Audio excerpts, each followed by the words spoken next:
Bienvenidos a una nueva emisión de Aguafiestas.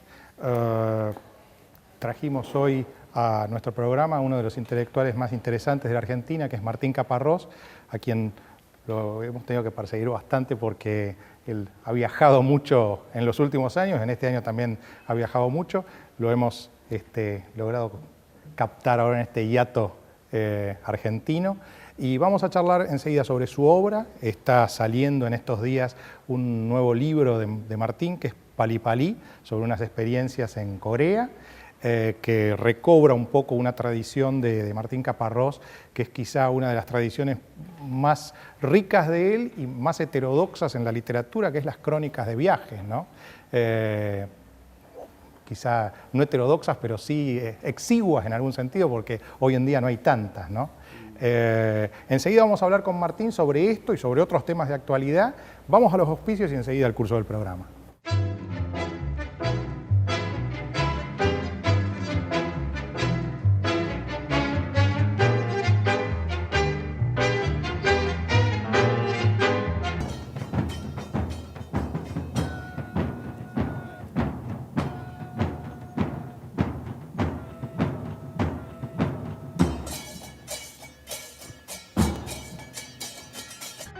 Una empresa joven en un mundo que avanza.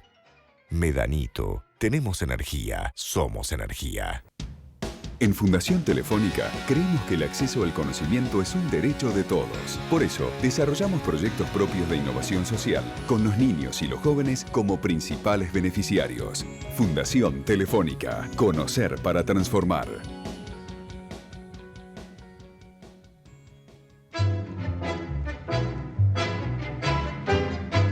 Martín, retomando el tema de Pali Pali, vos ya en algunos libros, como Una luna, por ejemplo, habías hecho esta cuestión de las crónicas de viajes. Incluso llegaste en alguna ocasión a contraer una enfermedad por hacer, cuando trabajabas en Naciones Unidas, ¿no?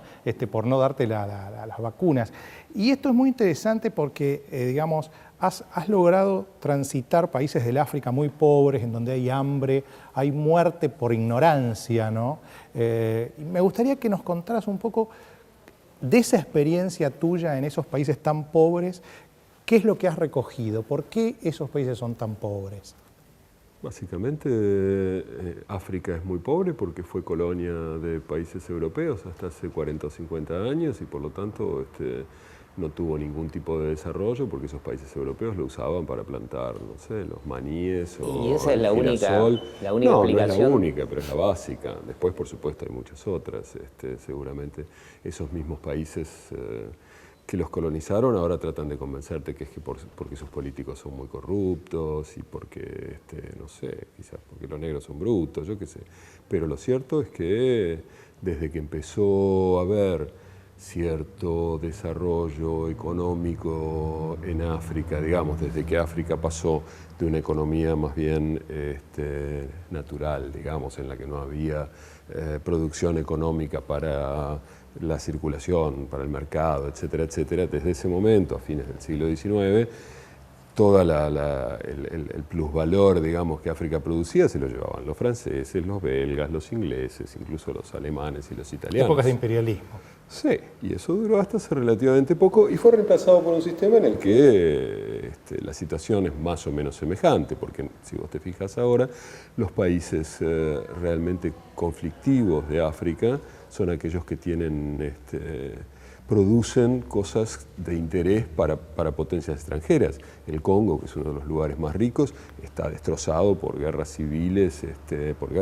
falsamente civiles, en que otros países arman pequeños ejércitos para que traten de quedarse con los diamantes o con las maderas preciosas o con las distintas riquezas que la zona ofrece. Quiero decir, África siempre ha sido, desde que se integró al planeta, un espacio en el que los que tenían cierto poder fueron a tratar de extraer materia prima.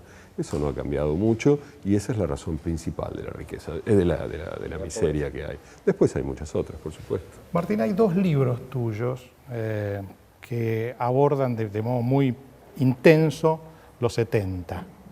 Uno es La voluntad, un libro que originalmente fueron tres tomos, ahora la edición definitiva son cinco tomos.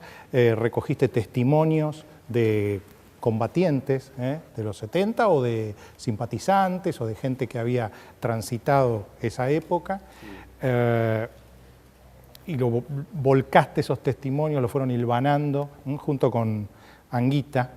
El otro es A quien corresponda. Me parece que entre los dos libros hay cierta distancia, porque en A quien corresponda hay quizá una mayor autocrítica, una visión distinta. En La voluntad es más aséptico, es un libro donde muestra los hechos, ¿no?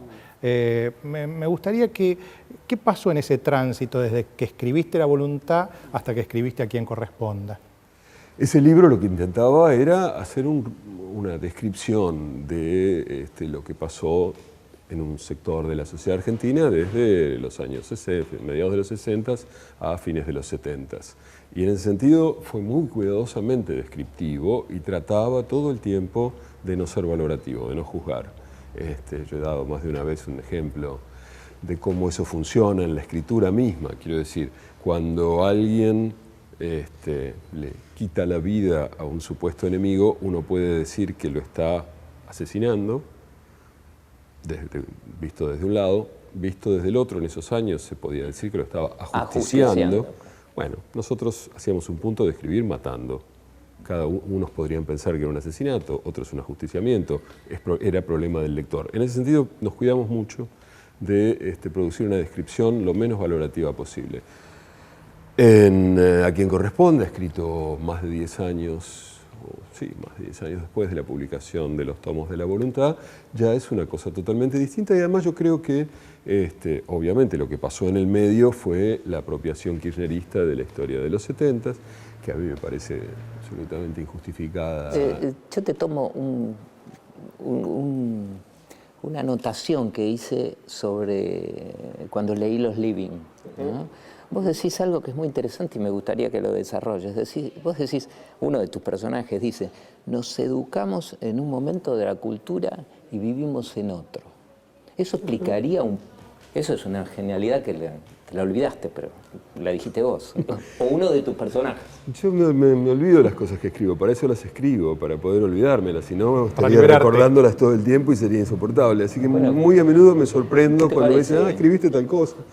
Creo que estoy de acuerdo, tengo que pensarlo un poco más, pero creo que estoy de acuerdo. Pero no sé en qué estaría pensando cuando lo escribí. Ahora en lo que me hace pensar es en algo que a mí me resulta muy sorprendente, que es que cómo estamos en un momento de quiebre del tipo de referencias culturales con las que nos movemos. Cómo durante varios siglos, pero muchos siglos, se mantuvo un set de referencias culturales, aquello que llamaríamos, si acaso, la cultura clásica. Digo, desde el año 500 a.C.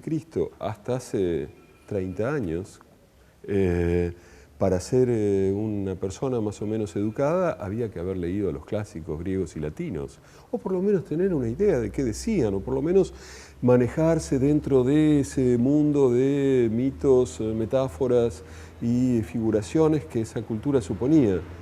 Eso duró 2000 y pico de años, es mucho tiempo. De pronto ya no. Ya decir Electra no significa absolutamente nada, o decir Ifigenia, o decir Ovidio. A mí no me parece ni mejor ni peor, digo, no es que esté llorando por esa leche tan todo largamente derramada. De ninguna manera.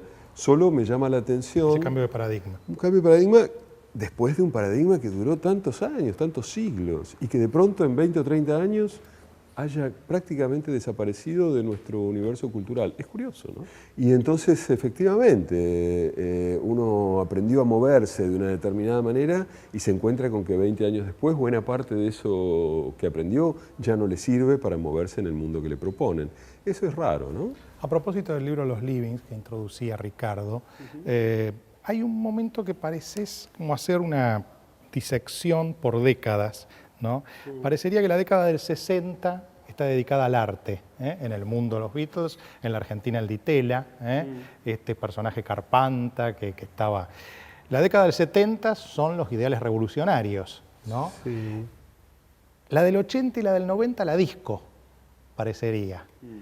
Entonces la pregunta es doble, porque digamos en la novela avanza hacia los 2000 y termina en una especie de mistificación, así una especie de delirio de un negocio casi loco, ¿no? No vamos a adelantar para la gente que lee la novela. Pero entonces la pregunta es doble.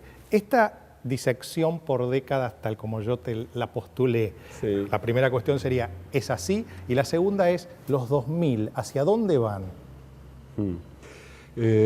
Sí, tendría, me parece, que matizar un poco las décadas anteriores. Creo que los 60 efectivamente fueron el momento de mayor ruptura que yo conozco y que creo que uno de los momentos de mayor ruptura que el mundo conoció en el último siglo, y que yo a veces me alegro y me lamento al mismo tiempo de haber justamente sido educado en ese momento y de haber empezado a tratar de entender cosas en ese momento, porque me dejó con la sensación de que la vida debe ser una sucesión de rupturas, tanto en lo político como en lo cultural, como en lo estético, como en una cantidad de aspectos.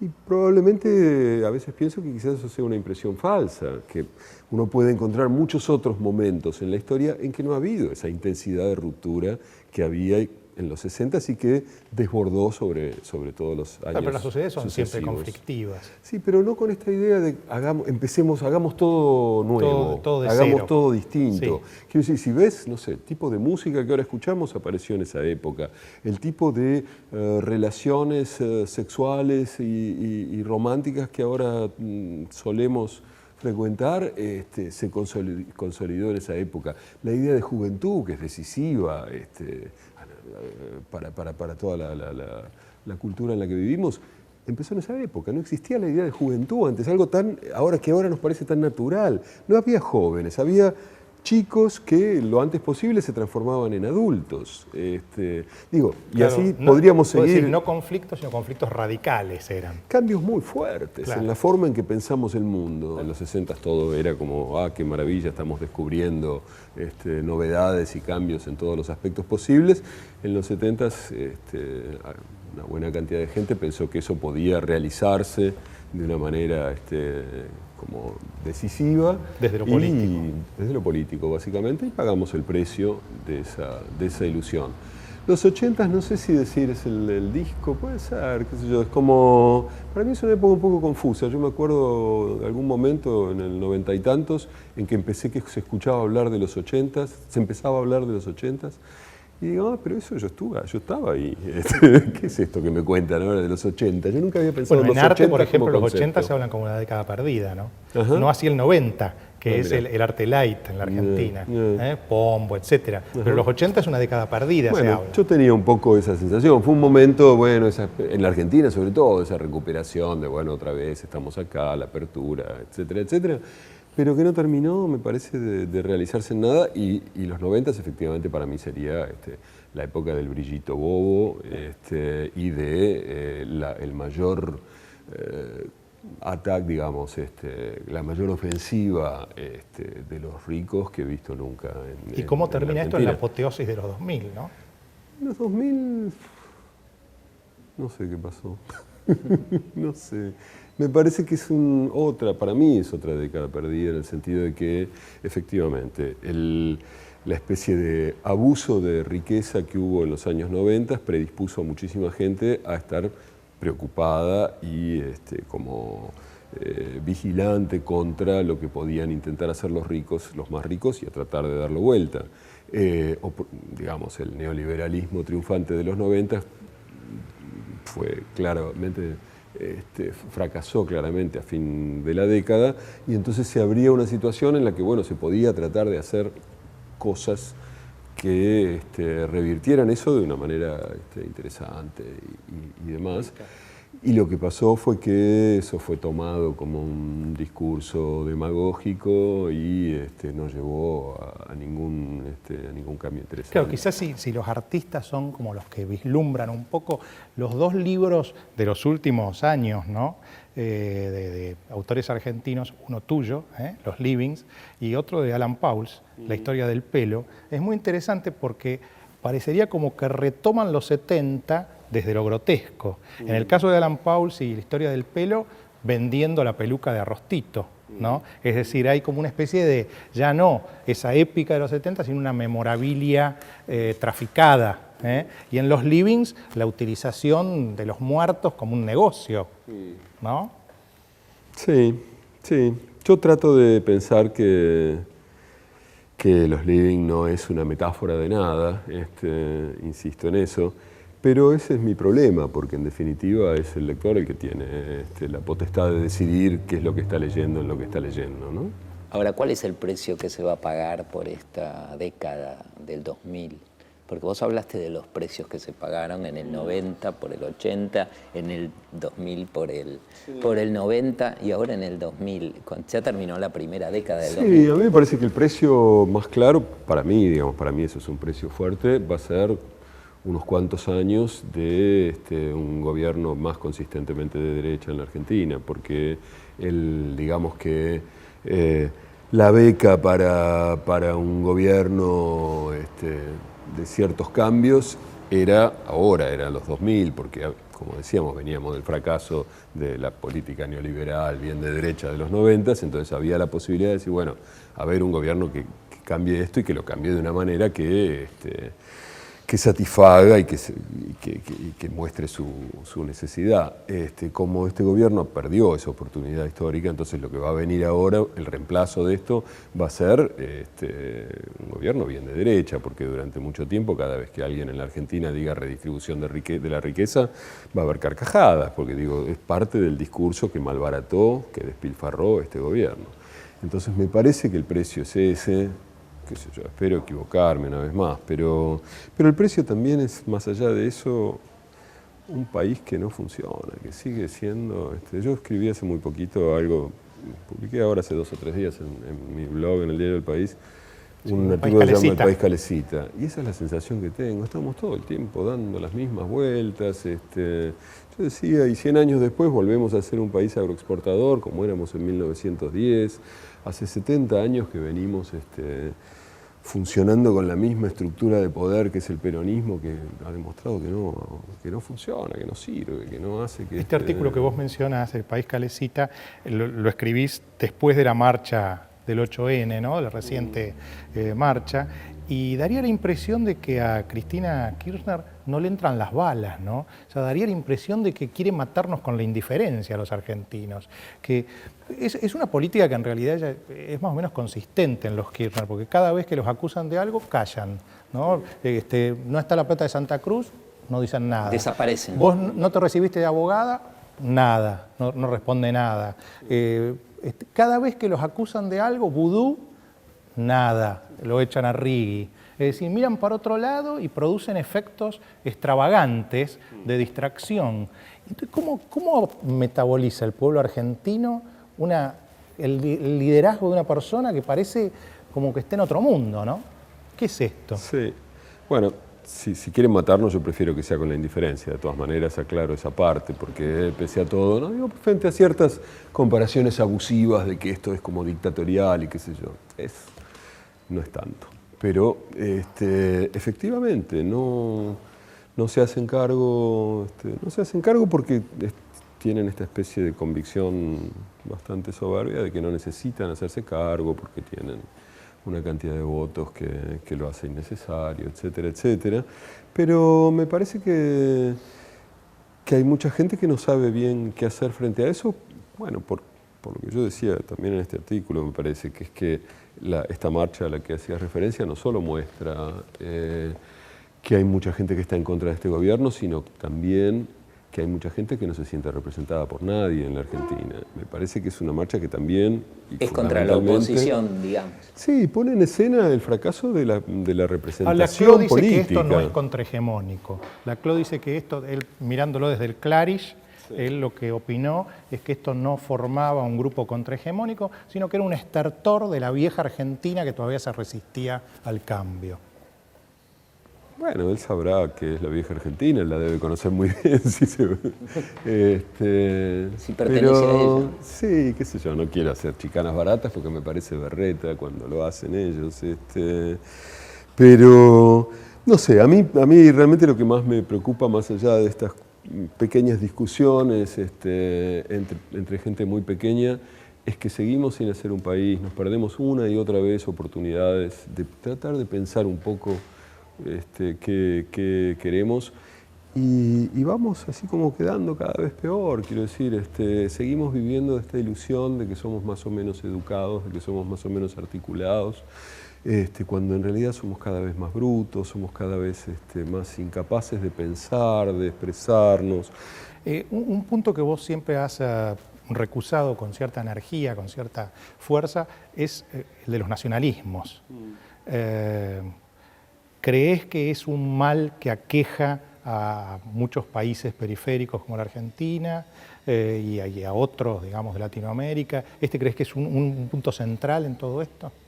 Sí, por supuesto, es uno de los grandes chancros, ¿no? Pero no es particularmente argentino, pero es muy fuertemente argentino. Qué cosa del nacionalismo.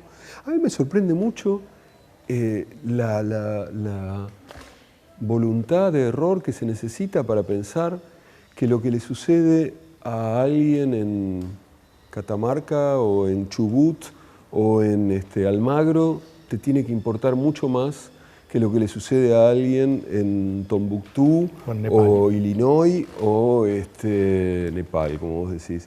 Me parece sorprendente que hayamos conseguido creernos eso, porque uno puede imaginar la naturalidad de la idea de que bueno, me importa más lo que le pasa a mi primo segundo, porque conozco a su mamá, porque era prima de la mía, y entonces no sé qué, y entonces no sé cuánto. Es como la familia, la tribu. La familia o la tribu, bueno, este tipo yo lo veo todos los días, claro, porque vive a la vuelta de mi casa, porque no sé qué. Pero esta construcción absolutamente imaginaria, en sentido estricto, que es, a mí me importa mucho más lo que le pasa a un señor que vive en La Quiaca que un señor que vive en Villazón, quiero decir, del otro lado de la frontera, porque el que vive en La Quiaca tiene una cédula de identidad igual a la mía, en cambio el que vive en Villazón tiene una cédula de identidad distinta a la mía. Esa construcción me parece sorprendente, y me parece sorprendente la cantidad de cosas que se rigen por esa espectacular, ¿no? Una paradoja, una sarcástica disonancia entre un gobierno argentino fuertemente nacionalista que al mismo tiempo dice que el periodismo debería haberse ocupado más del Congreso chino que de la marcha del 8N. Sí, bueno, eso fue otra chicana berreta, realmente es complicado. La pregunta final, y con esto ya cerramos el programa. En un momento del programa dijiste, bueno, esto no es tan grave como una dictadura. Sí. ¿No? Sin embargo, en otros momentos has dicho, en entrevistas, que has tenido que alejarte de amigos, ¿no? por su posición en el kirchnerismo. ¿Cómo se compatibilizan estas dos cosas? No, son dos cosas totalmente distintas. Yo sé lo que es una dictadura, me tuve que ir de la Argentina en el año 76, muchos de mis amigos fueron asesinados por esa dictadura en esos años, y obviamente no hay ningún punto de comparación con esto. Me parece que es hasta nocivo pensar que hubiera un punto de comparación. Es una tendencia argentina a la hipérbole, que no es solo argentina, pero que aquí la practicamos mucho. De homologar todo. No, de la hipérbole, de exagerar, de masacre. Es una masacre, mataron a 3 tipos. Entonces cuando maten a 80, ¿qué vas a decir? En el año 36 Hitler no había matado a nadie, ¿no?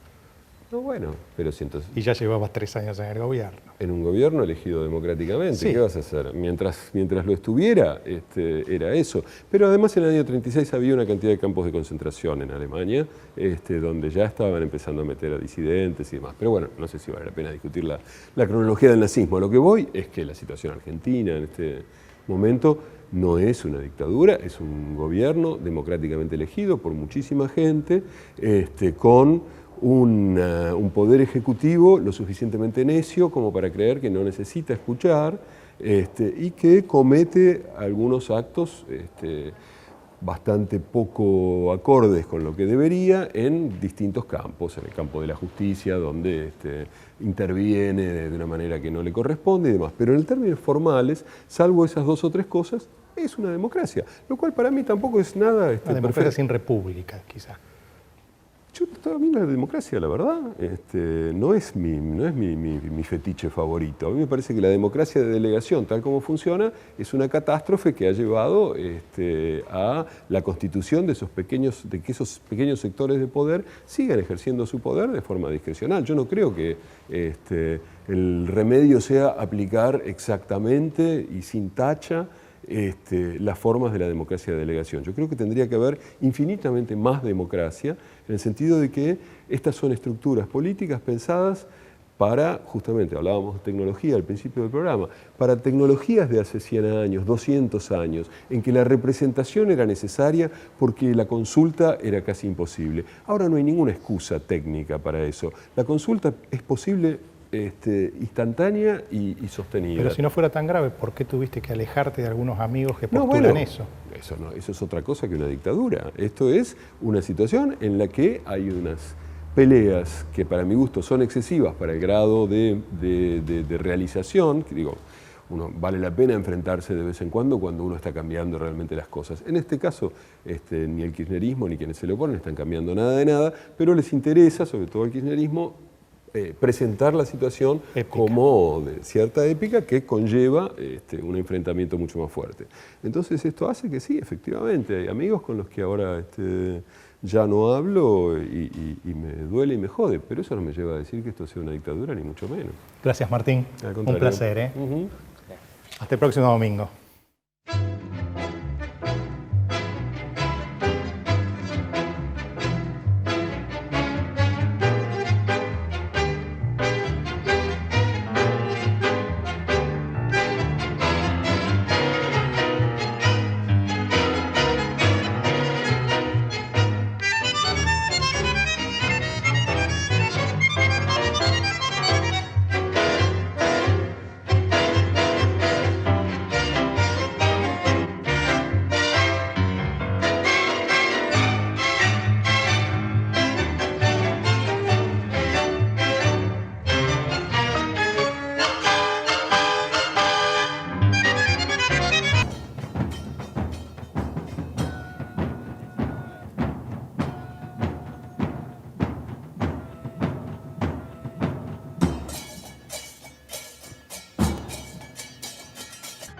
Una empresa joven en un mundo que avanza.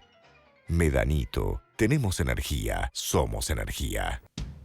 En Fundación Telefónica creemos que el acceso al conocimiento es un derecho de todos. Por eso, desarrollamos proyectos propios de innovación social, con los niños y los jóvenes como principales beneficiarios. Fundación Telefónica. Conocer para transformar.